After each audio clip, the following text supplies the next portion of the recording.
आज की क्लास में हमने सीखना है कि बारकोड क्या होते हैं और इनको इकट्ठा और अलग अलग कैसे लिखा जाता है। तो सबसे पहले मैंने यहाँ पर एक प्रोडक्ट का नाम लिखा, जैसे कि फॉर एग्ज़ाम्पल मैंने एक प्रोडक्ट का नाम लिखा यहाँ पर 1000। इसका मतलब क्या है, ये कौन सी प्रोडक्ट है, मैंने अभी आपको इसके बारे में, हाँ लेडीज़ है, लेकिन कैसे पता चलेगा शुरू वाले नंबर से।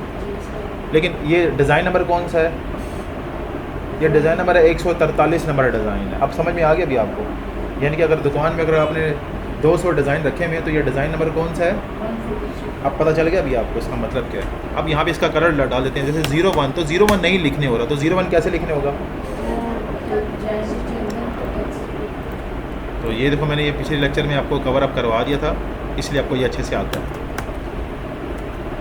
और मैं इसको भी करना चाहता हूँ यहाँ पर साइज़, लेट्स सपोज 5 नंबर से 10 नंबर, 5 नंबर से 10 नंबर तक साइज़ बनाते हैं।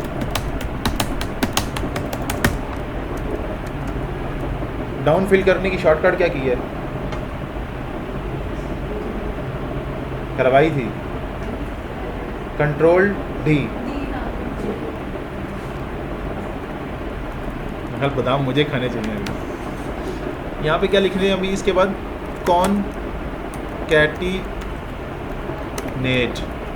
कॉनकैटिनेट का मतलब है मैंने इसके बारकोड बनाने हैं। तो बारकोड बनाने के लिए मैं जो फार्मूला यूज़ करूँगा वो क्या होगा, मेरे पास ऊपर फार्मूले का नाम लिखा हुआ मैंने। तो यहाँ मैं क्या काम करता हूँ, इससे करता हूँ यहाँ पर इस ऊपर कर देता हूँ, यहाँ पे मैं लेता हूँ बारकोड, ताकि आपको फार्मूला ऊपर लिखा हुआ नज़र आए कि फार्मूला ऊपर है। तो फार्मूला क्या लिखेंगे, = CON, तो ऊपर क्या लिखा हुआ नज़र आया, कॉनकैटिनेट। फार्मूला किससे आता है, टैब की मदद से। तो देखो यहाँ पे कुछ लिखा हुआ है, text1, text2 लिखा हुआ है ना। तो text1, उसके बाद क्या डालेंगे, कोमा। जैसे ही कोमा डालेंगे देखो वो दूसरा हाईलाइटेड नज़र आ रहा है, देख रहे हैं अभी। text2, फिर क्या डालेंगे, कोमा, text3, और आगे तो नहीं में चाहिए था ना, तो हम क्या करेंगे, ब्रैकेट को क्या करेंगे अभी और एंटर प्रेस कर देंगे। तो ये देखो पता चल गया बारकोड कैसे बनता है।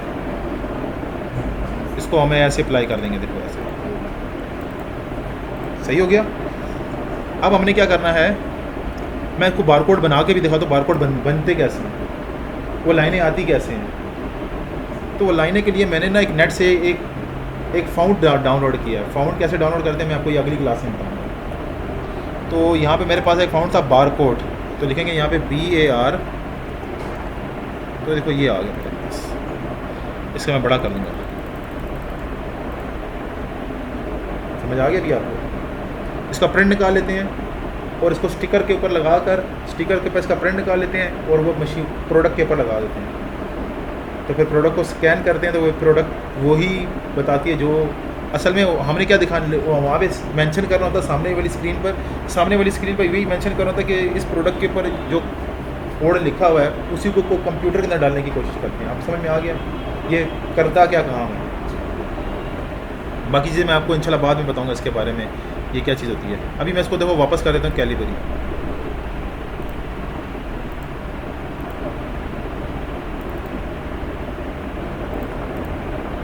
ठीक हो गया। अब आपको इकट्ठा करने लिखने आ गया। अगर कोई कहते कि जी बारकोड इकट्ठा लिखा हुआ तो बारकोड को अलग अलग करना है, फिर क्या करोगे। तो आप एक फार्मूला लगाएंगे, यहाँ पे सेपरेशंस करेंगे इसकी।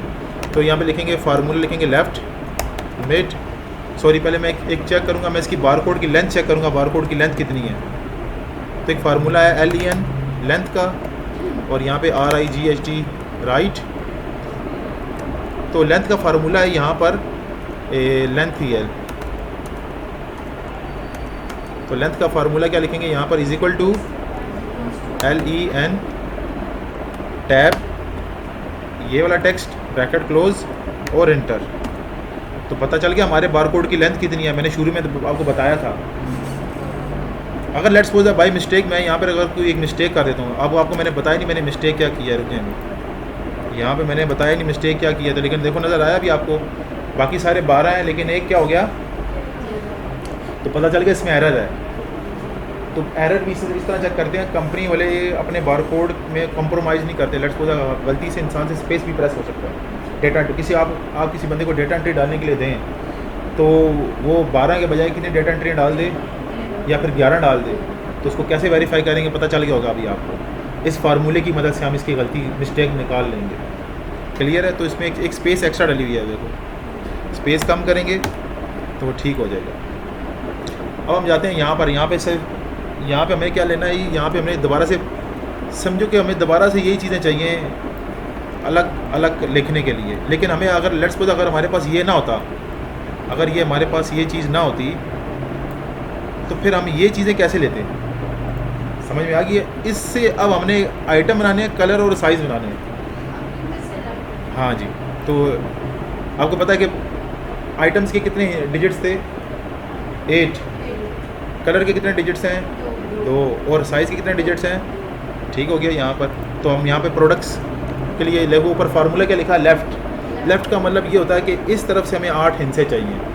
तो यहाँ पे क्या लिखेंगे, LEFT लेफ़्ट, इसे सेलेक्ट करेंगे, क्या डालेंगे, कॉमा, क्या प्रेस करेंगे, आइटम्स के कितने डिजिट्स थे? 8।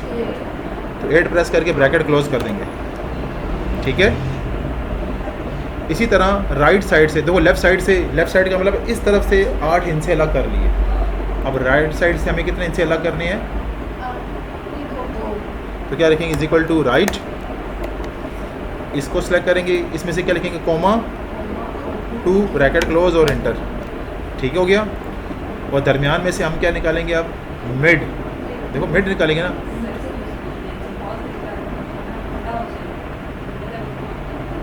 क्या करना चाहते हैं? अच्छा मुझे अभी बताया अभी आप। अच्छा जी, बस एक आखिरी रह गया फार्मूला, बस मैं ख़त्म कर रहा हूँ। Is equal to MID mid का फार्मूला देख लें। यहाँ पर मैं देखो उसको सिलेक्ट करूँगा, मिड में से पहले डिजिट कितने थे? 8। तो मुझे 9 और 10 नंबर डिजिट चाहिए, ऐसे ही ना। तो यहाँ पे मैं लिखूँगा कॉमा 9 कॉमा 2। इसका मतलब क्या है, 9 के बाद 2 हिस्से। समझ में आई? इसका मतलब मिड में से 9वां हिस्सा 9वें हिस्से से शुरू हो और 9 के बाद कितने हिस्से चाहिए थे? तो इसके लिए मैंने इसको देखो यहाँ पर क्या लिखा और इसी को सबके ऊपर अप्लाई कर देंगे। तो ये थी आज की हमारी क्लास थी। इस क्लास में हमने सीखा कि कॉन्केटिनेशंस कैसे करते हैं और सेपरेशंस कैसे करते हैं। प्रैक्टिस कर लें। तो देखो मैंने आपको एक